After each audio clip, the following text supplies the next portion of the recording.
Good evening, everyone, and welcome in the Sportszone.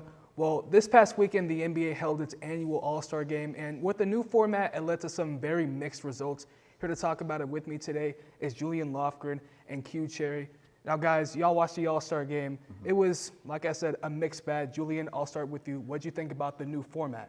I think I'm kind of a fan of the format. I think with the 4-team kind of tournament style, it allows us to see more players in the game, and I think that's something that the All-Star Game kind of needs. I think with a lot of these other All-Star games, we just have 2 teams, which kind of limit the amount of players we can have in the game. But I think with the inclusion of 4 teams in a kind of tournament style, we get to see more players in the All-Star Game, and I think that's what we really want.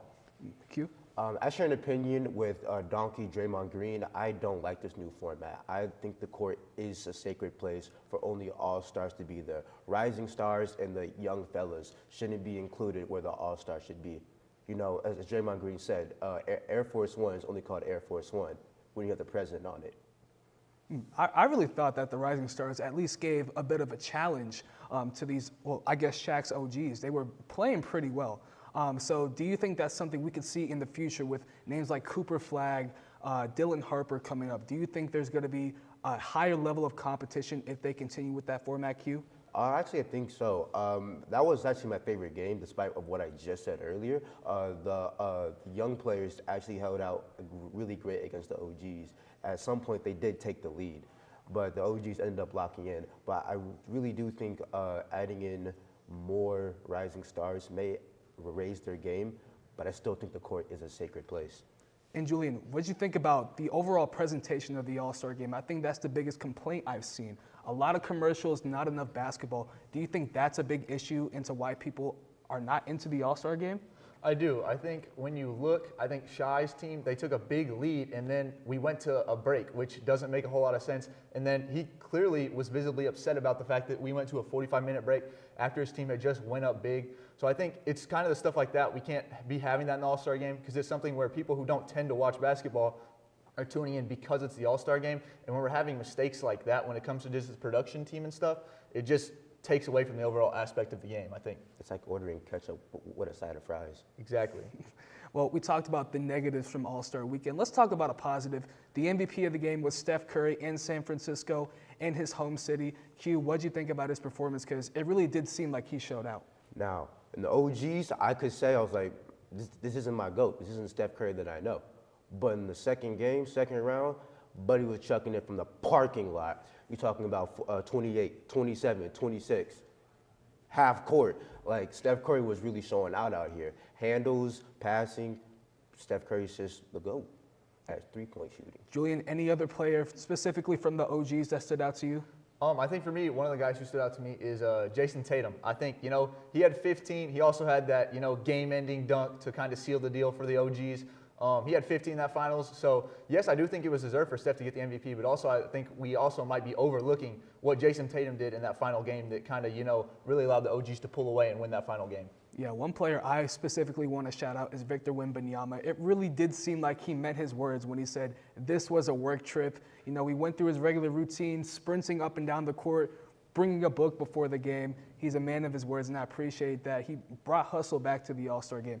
Let's switch gears into Saturday night. Obviously, the 3 big competitions, skills, 3-point contest, and the main event, the dunk contest, which is where we're going to start.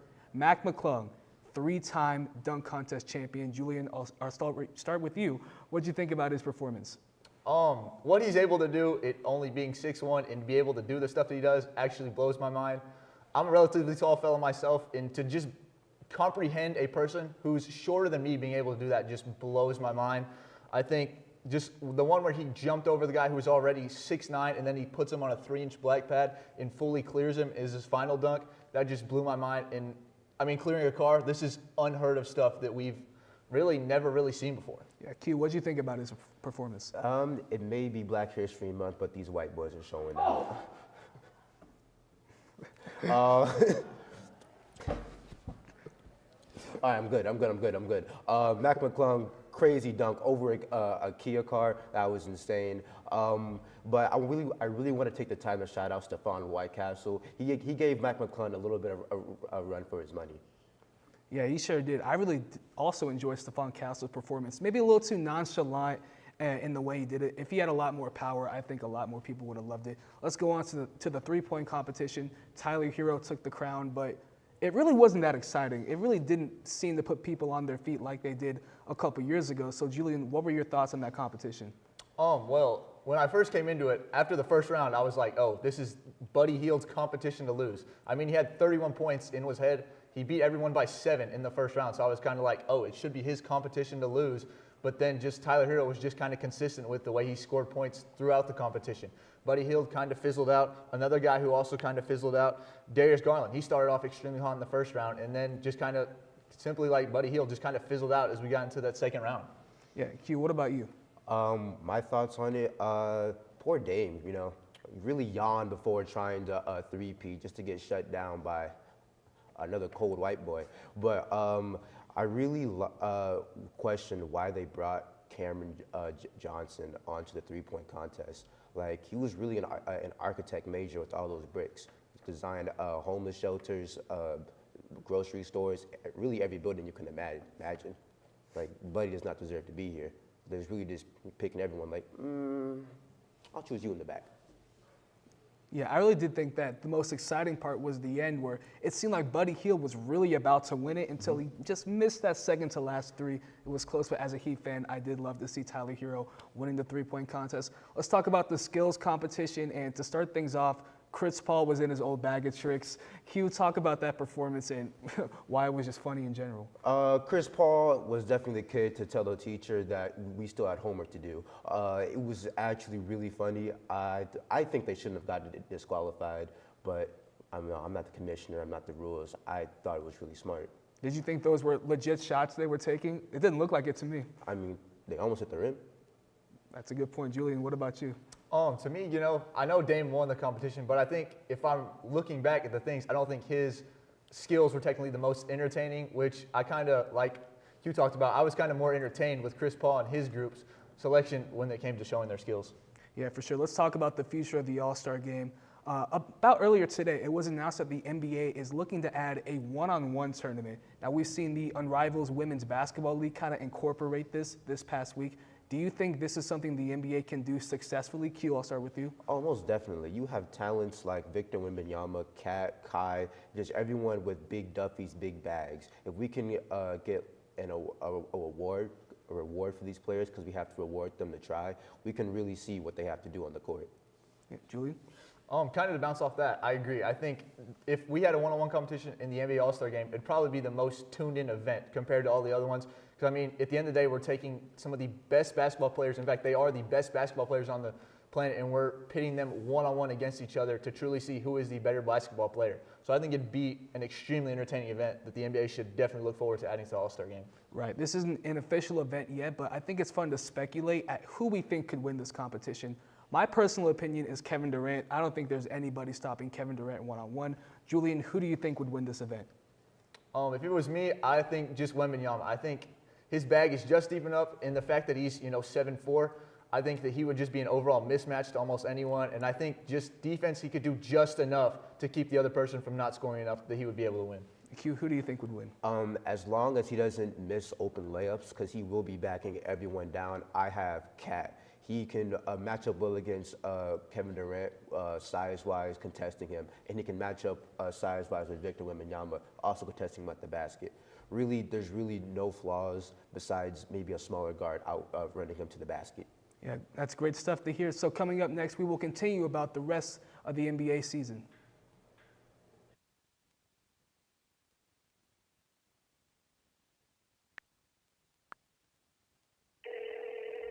Hey Alex, this guy on the internet says he wants to give me money. That sounds suspicious. What do you mean?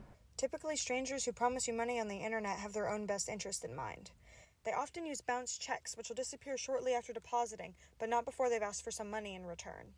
So he doesn't really want to spoil me? No.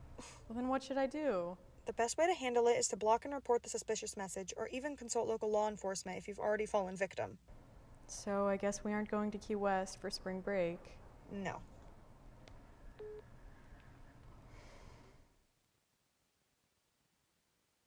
There's no harm in wanting to have fun while in college, but it's easy to lose track of how much you've had.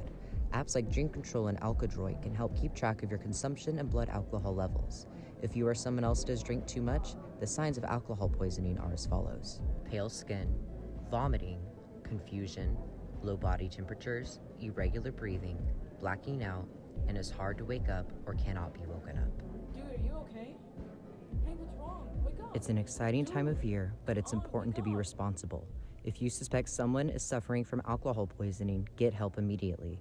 You will not get in trouble for seeking help if you are underage. For more info and resources, go to UNT's Division of Student Affairs.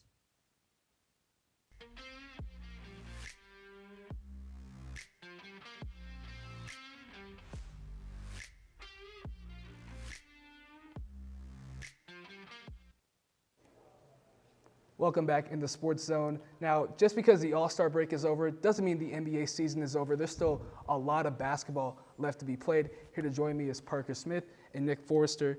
Now, there's been a lot of impressive teams to start off this year. There's been a lot of surprises and a lot of disappointments as well. Parker, I'll start with you. Who's the NBA team that's impressed you the most? Yeah, and easily for me, the NBA team that's impressed me the most has been the Detroit Pistons. Guys, this is a team that won 14 games last year, and they are sitting 29-26, 6th in the East right now on a 4-game win streak.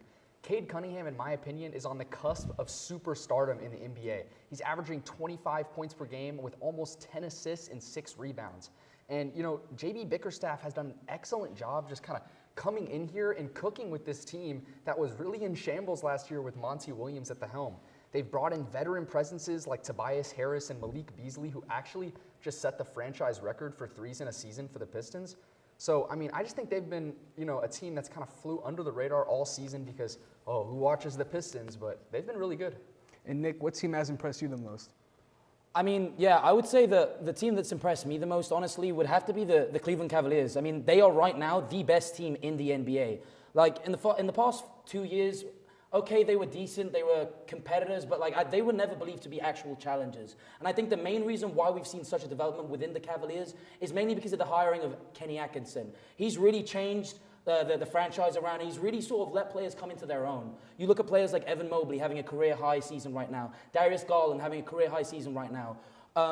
Even Jared Allen, he's averaging 70% from the field goal. So there's just so many things that have changed, and I really think that Kenny Atkinson has done a great job of bringing a new culture to Cleveland, and it shows in the rankings because they're the best team in the NBA. Yeah, and I also think, you know, the move they just made to go get DeAndre Hunter from Yeah. the Hawks is going to be a huge addition for them going forward, especially, you know, bringing in another defensive 3-and-D wing is going to pay huge dividends for them down the stretch. Yeah, for sure. They really needed that big wing upgrade for their team. Should really help them compete in the East. They're a great team that started off well, but there have also been teams that have been very disappointing. Nick, I'll start with you. Who's been your most disappointing team? I mean, I think it's as simple as this. The most disappointing team in the NBA, I think he's going to agree with me. I think it's the Philadelphia 76ers. I mean, you look, they signed Paul George in the offseason. We think they're really going to be competitors. This might be the year for Embiid, for Maxey, but I mean, it's been a bit of a calamity, to be honest with you. I mean, Paul George is having his lowest points per game since, 2014. His efficiency is like as bad as it's ever been. Embiid's always injured. He won't play back-to-backs. There are so many issues within that franchise to the point where right now, other than Maxey, I would consider just blowing it up entirely. I think the process has failed. I think they need a restart, and I think they need to get what they can get for Paul George, for Embiid, restart, and then just see what they can do with Maxey as their franchise piece. Yeah, and Parker? Yeah, I would absolutely agree that the Philadelphia 76ers have been the most disappointing team in the league this year. You look at it, they're 20-34, 14 games below 500, 11th in the East, sitting behind teams like the Bulls, the sorry Chicago Bulls.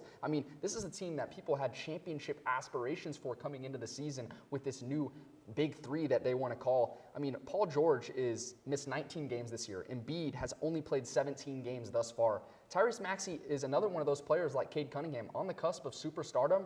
Yeah, I would agree with you. If I'm the 76ers general manager, Daryl Morey, I'm going to blow this thing up and, you know, build around Maxey. Yeah, and to carry on from that, I mean, I think ultimately, like, at the start of the season, the 76ers were put with the likes of the Celtics, the Knicks, the Bucks, the Pacers, and whilst the Cavs have sort of risen to that challenge and sort of, I guess, surpassed everyone's expectations, the Sixers have just done the absolute opposite. They've let everyone down, and you've really got to look at Daryl Morey and, you know, question like what he's got to do next. And I think what we both said is accurate. They've got to blow it up, start again. Mm-hmm. I also kind of think another one of those teams that has been very disappointing to me has been the Phoenix Suns. I mean, this is a team that coming into the season, another year with Kevin Durant and Devin Booker to build on, they started the season off pretty hot. I think at one point they were actually number 1 in the West, and now they're sitting at like 11.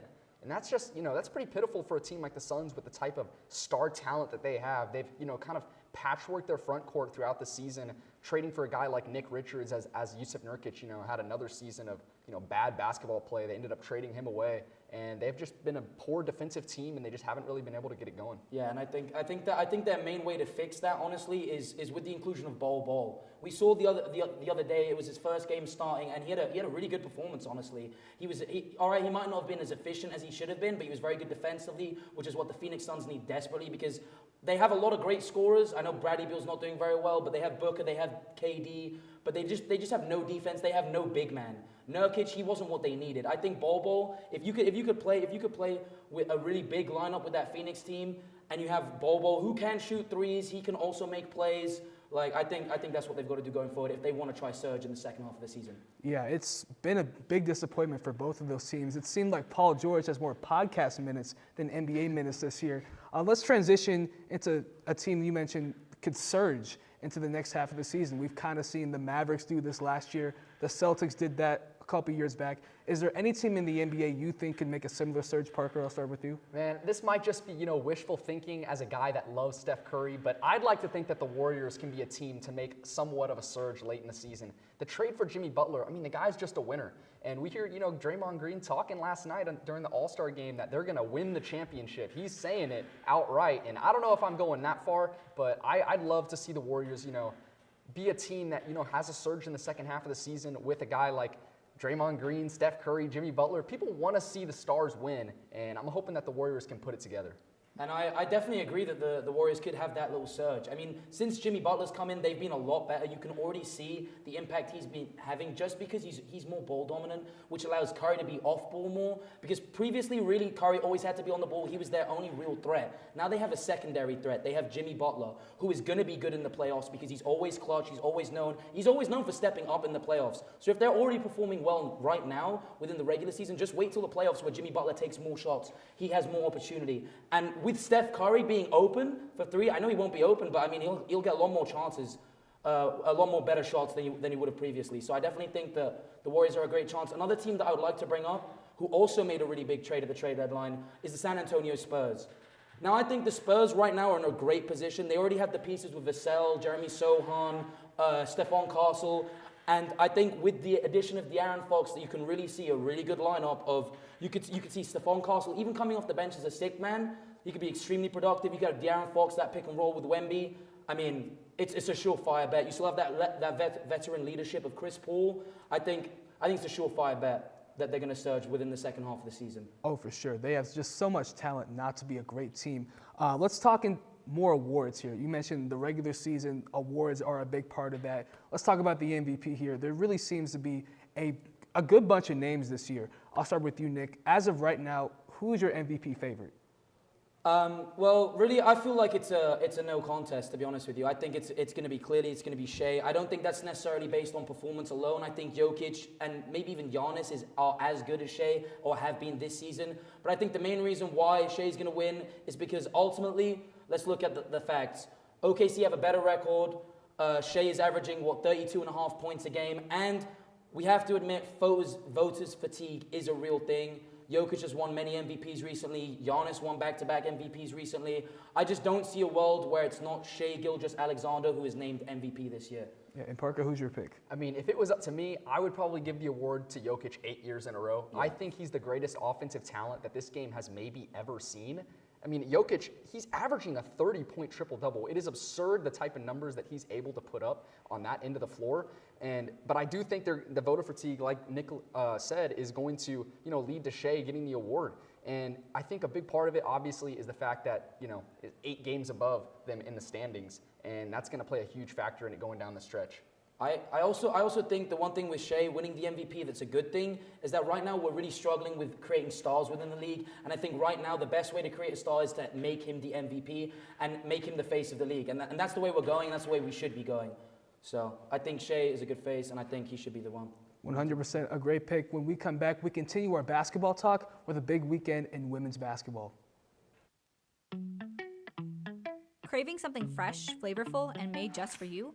Look no further than Avesta, your go-to destination for a delicious, full-service dining experience. Dive into our customizable omelets, expertly crafted by our talented cook Jonathan, who guarantees every bite is perfection. All our dishes are handmade, prepared with only the freshest ingredients. Explore our assembly line where you can choose from any of our globally inspired dishes or customize your plate. It's that easy. And let's not forget dessert. Indulge your sweet tooth with treats from Clark Bakery. With convenient payment methods including card or flex, it's the perfect dining spot for any occasion. Quench your thirst with our wide selection of drinks. Just hand your drinking card to our friendly waiter, and they'll bring your beverage of choice right to your table. When you're done savoring every last bite, our attentive staff will whisk away your tray. Enjoy the peaceful ambiance as you dine in, or use our takeout option for a meal on the go. Avesta.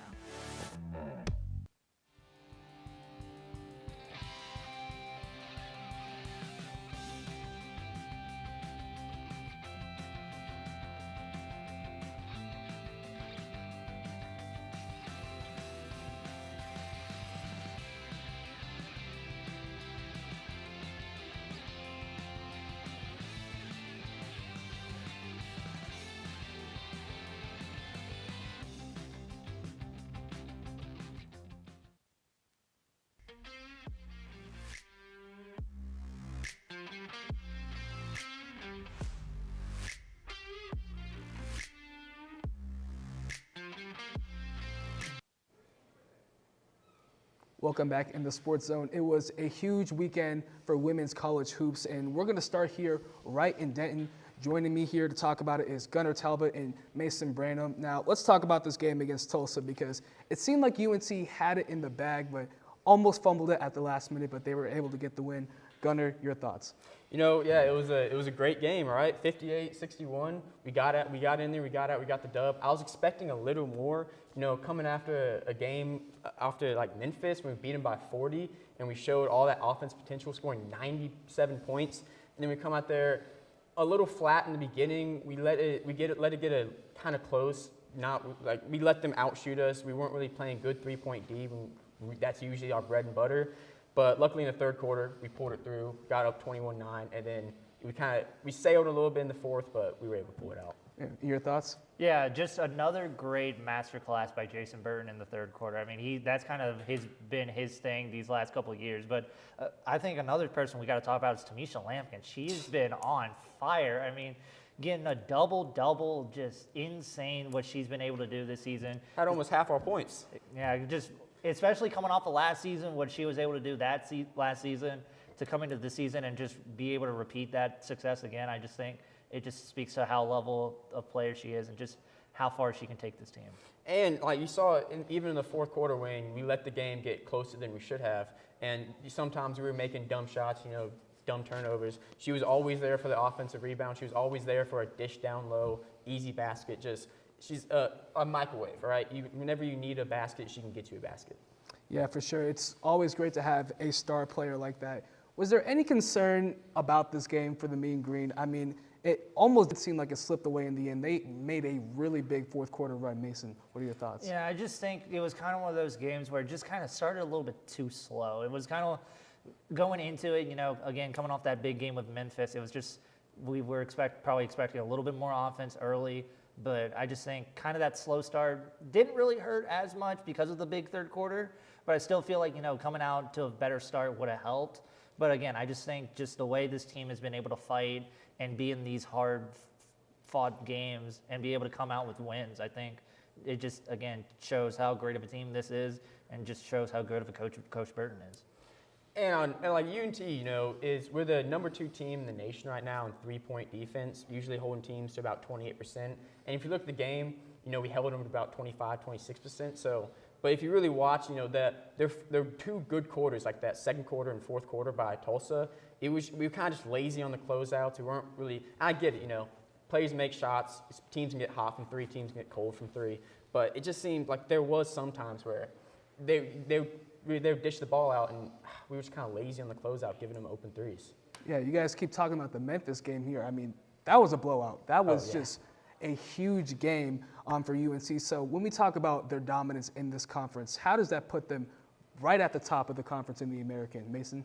Well, I definitely think they are one of the top teams in the conference. I think just kind of talking about how this team has been so far this season. Obviously, there's been a couple games here and there that haven't exactly gone the way they wanted it to, but I think just overall the way that UNT has been playing, especially kind of with the last couple of games, how the rest of the schedule is going to be. I think that's going to be interesting to see. Yeah. I mean, we're sitting number 3 right now. We're only like a game or so behind USF, so we really could push for second. Although I fear that some of those games in the beginning of the season that we lost that we probably should have won kind of hurts us. We're a few games back from UTSA, so I don't know if we can win the conference, but second's still on the table. Yeah, 1,000%. Let's move on to the national landscape of things. A lot of big games this weekend. We're going to focus here on UConn versus South Carolina, two of the biggest powerhouses from the past decade, and it wasn't even close. UConn dominated this game from start to finish. Gunnar, I'll start with you. What were your thoughts on this game? Who saw this coming, all right? South Carolina, defending champs, 4th in the nation right now, just getting blown out by UConn. Shout out to Ozzie Fudd, 28 points, putting on a show. She's been playing great all season. I really love this UConn team, especially if Ozzie and Paige can stay healthy, get to the tournament. This team can go far. Yeah, Mason, your thoughts? Yeah, it definitely was a bit of a surprising result kind of looking at this, especially at home in South Carolina. That is definitely something that you do not see a lot of from the South Carolina team. But, I mean, credit to UConn. Just they have been one of those teams. I know they kind of had a little bit of a slow start at the beginning of the season, kind of had a couple rough games here and there. But since those last couple of games, they've been one of the best teams in the country. I mean, again, Beckers is showing why she's one of the most dominant players right now. Fudd's been having a great season, and I just think there's a lot of things going right for UConn. But I still think South Carolina's still a very top team. I just think this was just a bad game for them. And what a better time to get hot for UConn. Like, going last few games this season, about to get to March, about to get to playoff basketball. We always talk about in sports playing right at the right time, and they're doing that. Yeah, 1,000%. Let's talk about South Carolina for a little bit. They had a 71-game home winning streak, and that was ended with a blowout loss. This is unfamiliar territory for Don Staley's squad. So, Gunnar, how do you think they'll be able to bounce back? I mean, I don't see this continuing. You don't see a team win 71 home games in a row and just start falling apart. So I still think they're probably 4th, 5th best team in the nation. They still should be I wouldn't say title favorites, but top 3, top 4 favorites. So I'm not really too worried about them. Yeah, Mason? Yeah, definitely kind of, I think they're going to use this game as motivation. I think they're going to use it kind of, hey, we shouldn't have let that happen. Like, we're a better team than that. So I think just overall, I think they're going to use that as motivation, and I think it's going to be a lot better to see where this team goes forward. And again, kind of like what Gunnar said, with UConn, they're getting hot at the right time, and I think for South Carolina, this is the right time to get that motivation. Late in the season, getting ready for conference tournament play, getting ready for March Madness. I definitely think they're going to use this as motivation. They can take it personal. They can do the Michael Jordan route if they want. They 1,000% can. Now, there were a lot of big games this weekend, like I mentioned. Especially on Thursday, where USC beat UCLA. You had Texas square off against Kentucky. Obviously, UConn's big win. So with all these top 10 teams facing off against each other, one question remains, Mason, who do you think is the best team in the nation? I mean, right now, I still think Notre Dame is the top, but if I had to give a very close second, I think it's Texas. I mean, Texas has been one of the better teams. I think with how they played against LSU a couple of days ago, with how they've beaten South Carolina, I think it's been really great to see how this team has, turned this season around. I mean, there was a couple years ago where it didn't really look great for Texas, but I think this year they've kind of bounced back, both on the men and the women's side. And I definitely think while Notre Dame is number one, Texas gave Notre Dame a really good fight. I definitely think they could be a team that could beat Notre Dame, and I could see them as a tournament favorite. Gunnar, real quick. I'm still going UConn, all right? If Fudd and Paige Buckers, have barely played since in their 3 years of being at UConn, and now they're healthy, they're at the right time, they're getting hot. I see them doing it. Yeah, that's going to wrap up our basketball talk for today. So coming up next, we talk about the Four Nations face-off. Has this ever happened to you? My bike! My bike is gone! Stolen bikes are an epidemic sweeping college campuses across America. What am I supposed to do? It's quite simple. The We Mean Green Fund has partnered with the UNT Police Department to offer free bike locks to any UNT student with a bike. Just show up with your bike in tow and ask. Now I'll never lose my bike ever again. Enough worrying. Get your bike lock today.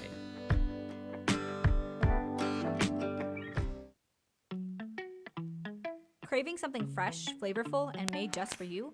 Look no further than Avesta, your go-to destination for a delicious, full-service dining experience. Dive into our customizable omelets, expertly crafted by our talented cook Jonathan, who guarantees every bite is perfection. All our dishes are handmade, prepared with only the freshest ingredients. Explore our assembly line where you can choose from any of our globally inspired dishes, or customize your plate. It's that easy. And let's not forget dessert. Indulge your sweet tooth with treats from Clark Bakery. With convenient payment methods including card or flex, it's the perfect dining spot for any occasion. Quench your thirst with our wide selection of drinks. Just hand your drinking card to our friendly waiter, and they'll bring your beverage of choice right to your table. When you're done savoring every last bite, our attentive staff will whisk away your tray. Enjoy the peaceful ambiance as you dine in, or use our takeout option for a meal on the go. Avesta.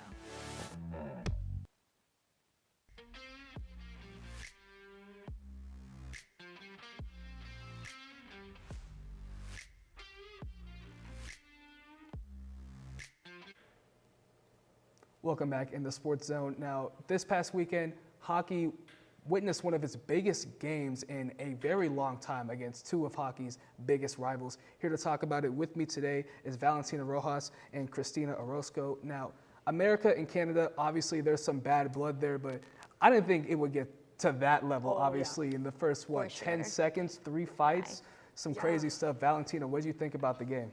Okay, let's get started with this. Tkachuk brothers, I don't like them. But not even 1 second the puck was dropped in the ice, they started fighting. Tkachuk and Hagel. Hagel is from Tampa, Tkachuk, Florida. There's some rivalry up there, already.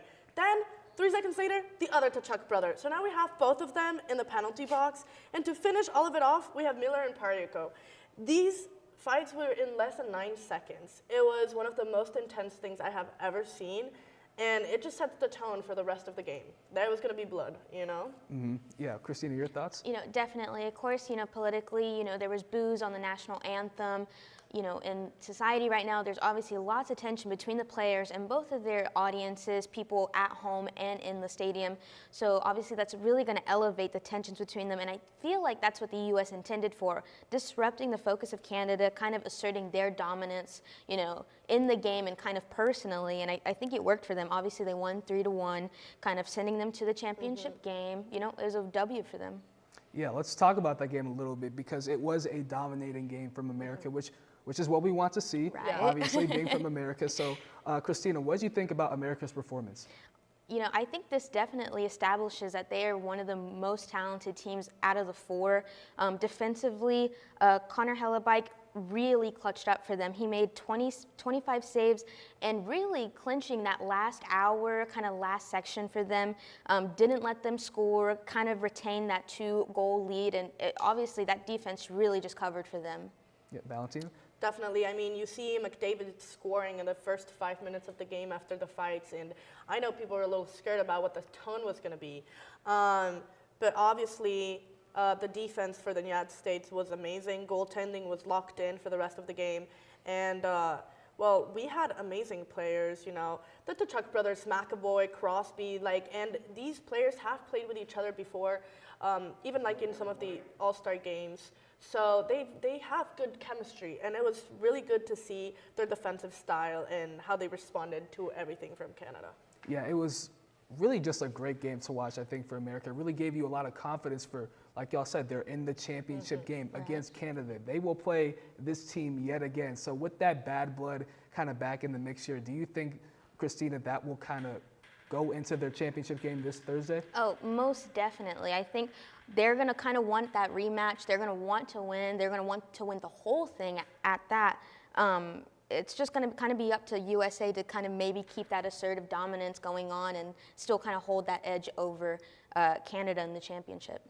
Val, should we expect a lot more fights this game as well? Okay, well, yes, I think we were talking, Tina and I, earlier before. Well, they also have the game against Sweden coming up. And they're going to use that game experimentally. They're going to try new lines. They're going to see what they can do because now they know that they're going to be facing Canada.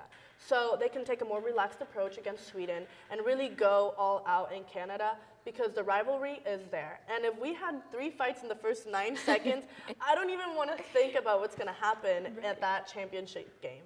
There will be some crazy stories to tell when we see that game. Right. Yeah.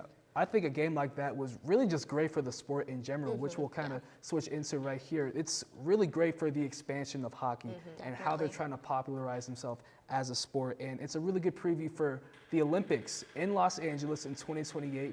Valentina, I'll start with you. What do you think about this type of environment and how it will carry over to the Olympics? I think it's going to be amazing for the sport, the Winter Olympics. One, we have the golden age of our era. It's the first time these players face each other in this nation best of the best in 9 years. So this is going to be amazing. We have all these big names in the industry, and that is dragging a lot of attention from people. Number 2, you start creating that fanatism to your country rather than to your team. So we're going to see teams like Czech Republic, Norway, other teams that are big on hockey and winter sports start creating their fan base and get really excited about the Winter Olympics. And it's the most watched non-playoff game in recent years. So we already have a lot of track going on. Right. So it's going to be amazing to see what it will bring into the 2026 Winter Olympics. Yeah, Christina?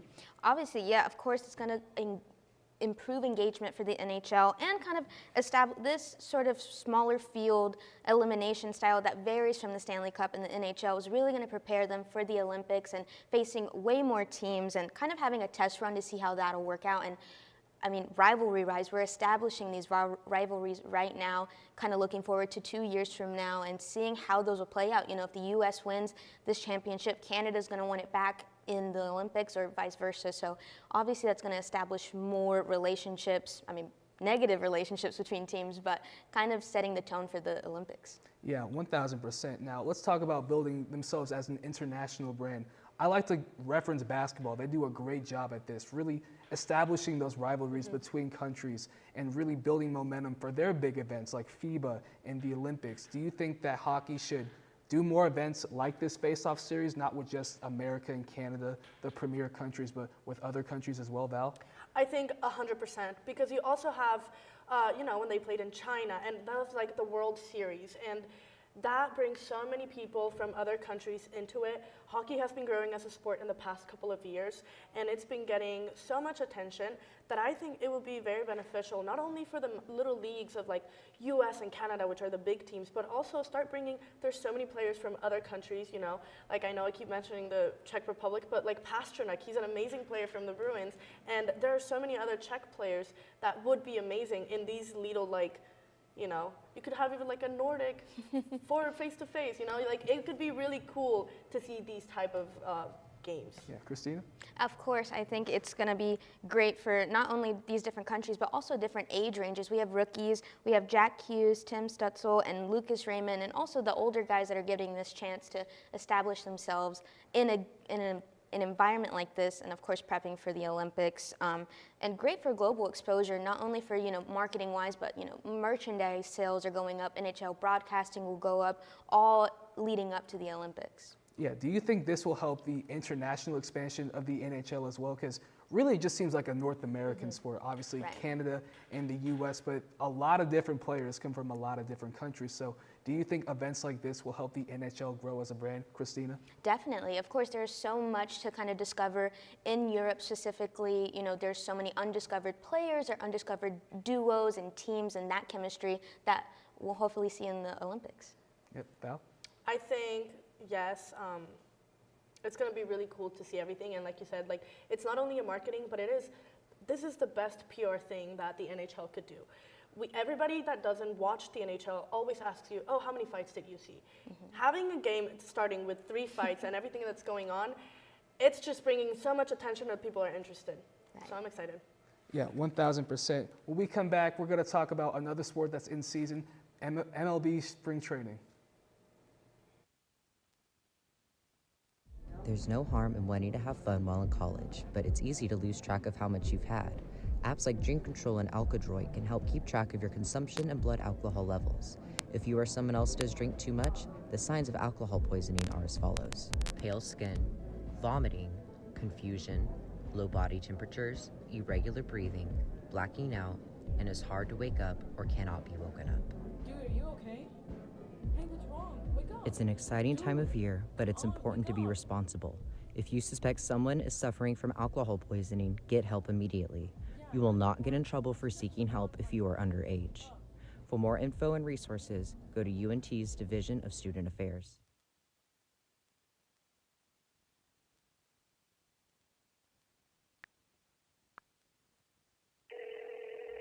Hey Alex, this guy on the internet says he wants to give me money. That sounds suspicious. What do you mean? Typically, strangers who promise you money on the internet have their own best interest in mind. They often use bounced checks, which will disappear shortly after depositing, but not before they've asked for some money in return. So he doesn't really want to spoil me? No. Well, then what should I do? The best way to handle it is to block and report the suspicious message, or even consult local law enforcement if you've already fallen victim.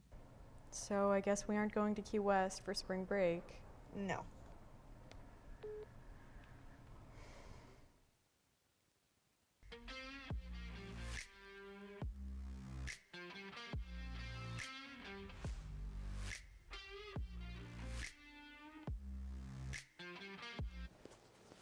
Welcome back in the Sports Zone. The MLB is on its way, and with a wild offseason, there's a lot to talk about. Here to talk about it with me is Ian Cropper and Christian Brsuch. Now let's start off with our hometown Rangers. Obviously, they won the World Series 2 seasons ago.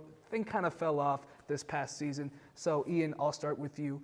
What do you think about the Rangers offseason additions, and can this get them back into contention?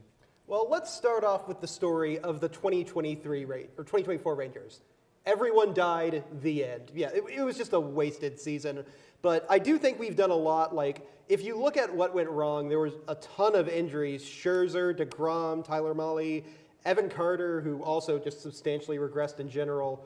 But I do think we did a lot to address that. Like, we brought in Jake Berger, Jock Peterson. We'll have a full season of DeGrom, hopefully. We have pitchers coming up like Kumar Rocker, who we'll talk about prospects a bit later.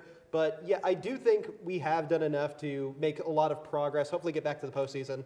Yeah, Christian? Yeah, absolutely. I think that Jock Peterson will be a huge acquisition for us. I think that just the chemistry he has playing with Corey Seager in the past will just make both of them play a lot better. It'll make them feel a lot better. Also, when it comes to the pitching rotation, the bullpen has been something this team has struggled with for the past decade, it seems like. We went out and we got pitchers like Robert Garcia, we got Hobie Milner, we got some younger guys like Luke Johnson, who he might not play for us this year, but he's someone we always have in the farm system. When we need to pull him up for good pitching, we have him down there. So, yeah, obviously the Rangers have made their names off of a lot of big additions from free agency. That's how they won the World Series.